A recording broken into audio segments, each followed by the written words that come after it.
Hey everybody, it's Connor with Honor. This is going to be your updated Santa Clarita real estate show, and today is our daily show for the 18th of April 2024. There's a few stories on the wire. We'll talk a little bit about that in just a moment. I did put together some interesting information to be able to display that to you and give you some ideas as to how the Santa Clarita sellers market is going currently. So right now, as of today, we have 8 coming soon listings into the Santa Clarita Valley that have posted within the last 7 days. 77 homes have hit the market. 46 properties have had price adjustments. In this case, the majority of those are reductions from their actual listing price. 15 properties have come back on the market, not actually completing escrow, so they've been canceled. Active under contract properties are 41. That's basically properties in escrow, plus another 52 also in escrow, but no longer accepting backup offers, which shows that those properties more than likely are going to make it the entire way. That's usually what happens and why agents change that particular status. So 55 deals have been actually closed in the past 7 days. 7 properties didn't sell within contractual timeframes. Just a quick bit on that. What ends up happening is whenever you're listing your property for sale with an agent, typically they're going to give you this spiel about how long they take the listing for. And some sellers freak out whenever they hear the 6 month or 8 month or 10 month rule. But what you need to understand, if you are going to sign up with a contract that long, that's fine. Just ask them if they'll put in writing that you can get out of it if you happen to change your mind. Now, I'll throw this out there. If you're in escrow with a buyer, usually you need other people's approval to get out. The buyer would be the most important one. But that being the case, if you're not in contract with anyone, it depends on the agent. Me personally, not have a problem. I put those escape clauses in contracts all the time for both buyers when they're signing a buyer broker agreement and also sellers when they're signing a listing agreement.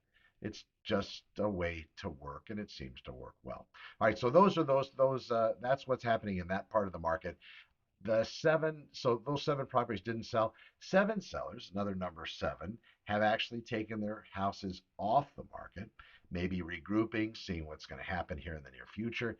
In addition, just so you know, when you're online and you see 2 numbers for days on market and then something with a CDOM or continuous days on market, these are different numbers. The continuous only gets broken when there's a 90-day break between the listing being on the market and canceled or no longer for sale. That's when it comes new after 90 days. So if you're a seller and you're thinking, gosh, I went with this agent and they're horrible and I'd really like to try to find somebody else, when is it going to be where my property is not going to show up anymore as having some historical listing period?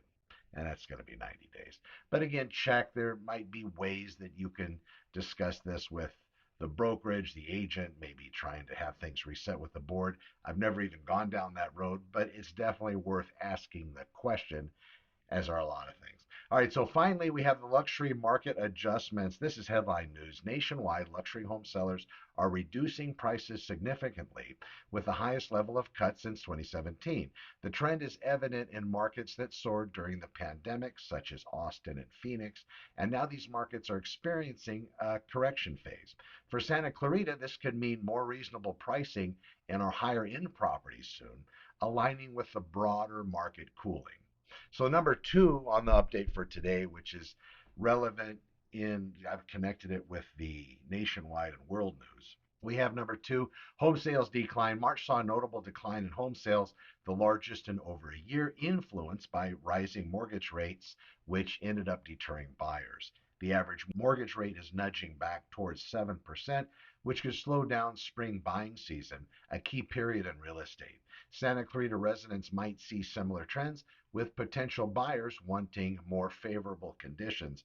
Right now in Santa Clarita, while that's a great nationwide story, coming to our market, it's still very much a seller's market. And when a property gets listed and put out there for sale, a lot of times it doesn't last but a few days before it actually has accepted contract by a buyer and an escrow.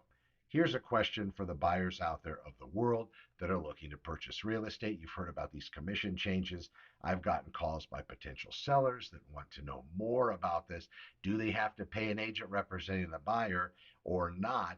And I have the same walk and talk with them I do with my buyers on the buyer's end of it. If you're looking to purchase real estate and you have the wherewithal to pay an agent to represent you, then really you got a carte blanche access to every single listing out there for sale, no matter what.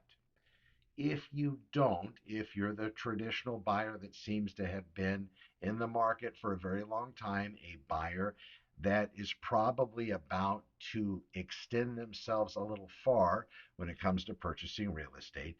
What I mean by that is buyers, even though I tell them, let's try to do it with as little money as possible, it seems like they get that pre approval and we get all the way to the end of it, even with the advice not to do that.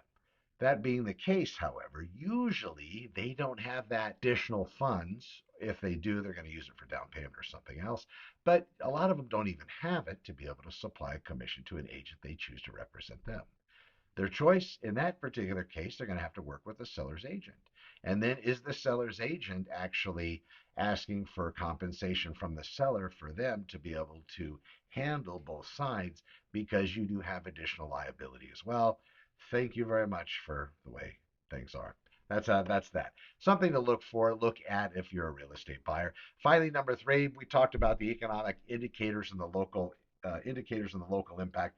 While luxury markets are adjusting, the general housing market is facing mixed signals, with changes in the real estate agent commission rules looming in July. Both buyers and sellers are kind of in a holding pattern. Decipher the impact on transition costs. This uncertainty could lead to a more buyer-friendly environment in Santa Clarita, maybe echoing national trends. Now, of course, in conclusion, Santa Clarita real estate is definitely reflecting the national trends with a mix of opportunities and challenges. Luxury home sellers are adjusting expectations, which might filter down to more accessible segments. Meanwhile, overall market activity is slowing down due to economic uncertainties and impending regulatory changes.